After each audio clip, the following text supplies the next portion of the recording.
ఆ పిల్ల అడిగాను పోడా అంది, రెండోసారి అన్నా అంది. ఇక్కడ ఒక ఆటో ఉండాలి, మీకు తెలుసా? ఏ ఆటో డ్రైవర్? మేము 8 మంది ఉన్నాం. పోయిన వారు ఒక యాక్సిడెంట్ జరిగింది, ఒక అమ్మాయి కూడా చచ్చిపోయింది. Auto number 5589. మన పచ్చడి గురించి అడుగుతున్నారు. ఆ ఆటోలోనే హాస్పిటల్ తీసుకెళ్ళాం. వాడి పేరు వాడి పేరు ఓబులేసు. ఆ టీ కొట్టు దగ్గర కూర్చొని ఉంటాడు, వెళ్ళి చూడండి.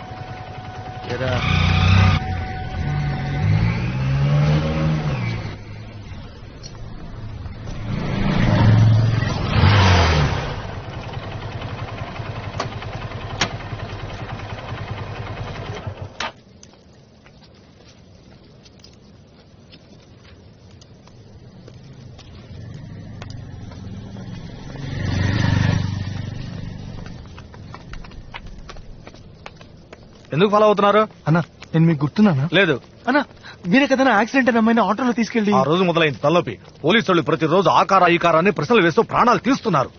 అన్నా, ఆ అమ్మాయి ఇంటి అడ్రస్ తెలుసా? తెలియదు. ఏంటది? ఇది తీసుకుని కొంచెం అడ్రస్ చెప్పనా? పోరా, ఆటో వాడంటే బుష్ అనుకున్నావా? డబ్బులు ఇస్తున్నావు. రోజుకి 500 చాలు మాకు, అది మేము సంపాదించుకోగలం. వెళ్ళండి ఇక్కడి నుంచి.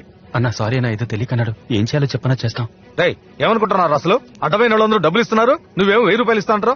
అమ్మాయి వాళ్ళ నాన్న వచ్చి 10,000 కట్టిస్తున్నాడు. నేనేమన్నా బిచ్చగాడా? ఆయన ఎందుకు డబ్బులు ఇచ్చారు? వాడికి పిచ్చి పెట్టినట్టుంది. వాళ్ళ అమ్మాయిని చంపిన కనిపెట్టాలంట. ఉదయాన్నే 6 గంటలకు వచ్చి ఏం కారు, ఏం కలరు, ఏం నెంబర్ అని పోలీసు వాళ్ళలాగా ప్రశ్న వేసి నన్ను చంపుకు తింటున్నాడు. 2 రోజులుగా అడ్రస్ లేడు. ఇప్పుడు నువ్వు వచ్చావు. అన్నా ప్లీజ్ అన్నా, దయచేసి చెప్పన్నా. ఏంటి డబ్బులతో పని జరగలేదని కాళ్ళబేరానికి వచ్చావా? ప్లీజ్ అన్నా, ఆయన అడ్రస్ ఇవ్వండి అన్నా. అన్నా ప్లీజ్ అన్నా చెప్పనా. కాచగూడ రైల్వే స్టేషన్ వెనకాల ఒక ఐస్ ఫ్యాక్టరీ ఉంది, దాని ఓనరే. వెళ్ళండి. చాలా థ్యాంక్స్ అన్నా. సరే వెళ్ళండి.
అన్నా, ఈ ఐస్ ఫ్యాక్టరీ ఓనర్ లేరా?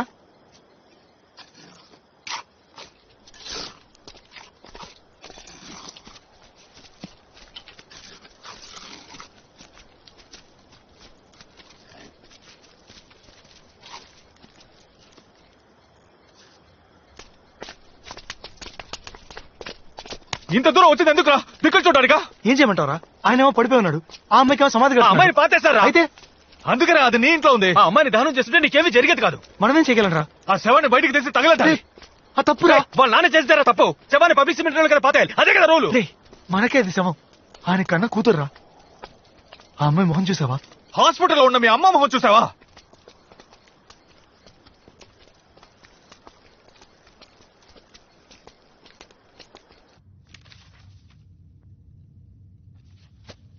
Mannitol 100 ml ఇవ్వండి. Okay doctor.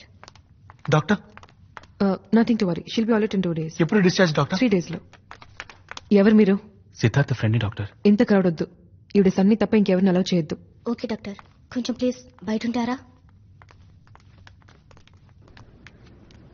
నేనంతా రెడీ చేశాను. ఇంకో 3 రోజుల్లో మనం ఏదో ఒకటి చేయాలి. ఇంకో 3 రోజులు ఆ దయ్యం పెడితే వదులుతుంది. రా.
ప్రసాద్ పొద్దుటి వరకు తలుపు తీసే ఉంచమన్నారు.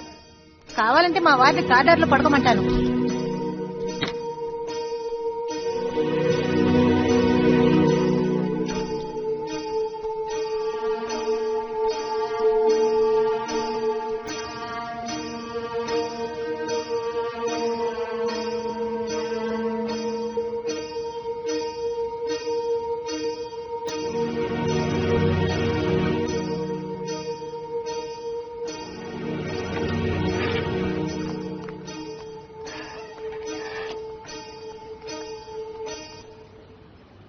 కాసేపు ఆకాశం వైపు సూటిగా చూడండి. ఏంటి ప్లాటో? అందరూ భోంచేశారా? చేశాం. బట్ నేనింకా చేయలేదే. ఒక 500 ఇవ్వండి బ్రో.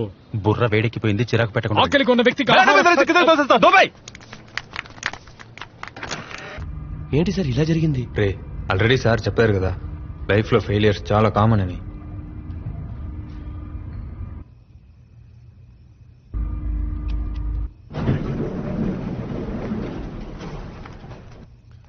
ఏం చేయబోతున్నారు సార్? దీంతో ఏం చేస్తారు సార్? దొంగతనం. సార్, దొంగతనం తప్పు కదా?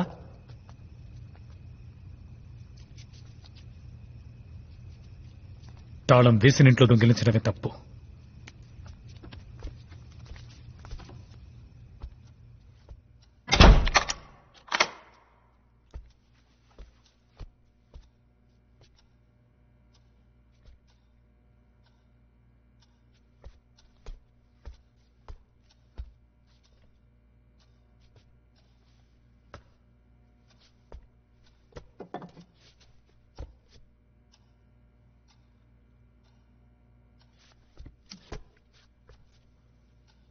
One, 2, 3.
ఎందుకు పూడ్చిపెట్టావు? అది అడగడానికి నువ్వే అడుగురా. మాది ఈ ఏరియానే, నువ్వేం చేసినా చూస్తూ ఊరుకోవాలా?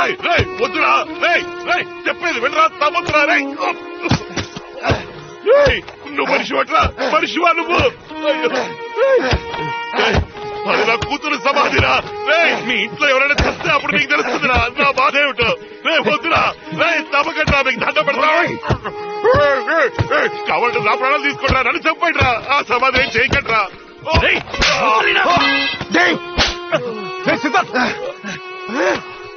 ప్రాణాలు తీస్తుందయ్యా, నీ కూతురు నా ప్రాణాలు తీస్తుంది. ఎవరైనా నీ కూతురు నాకేమైనా సొంతమా బంధవా?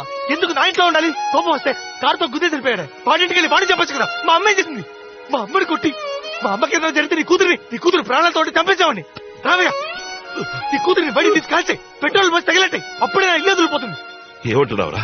నా కూతురు నీ ఇంట్లో ఉందా? రావయ్యా, నీ కూతురిని చూపిస్తాను, దాన్ని నువ్వే తీసుకెళ్ళిపో. రా.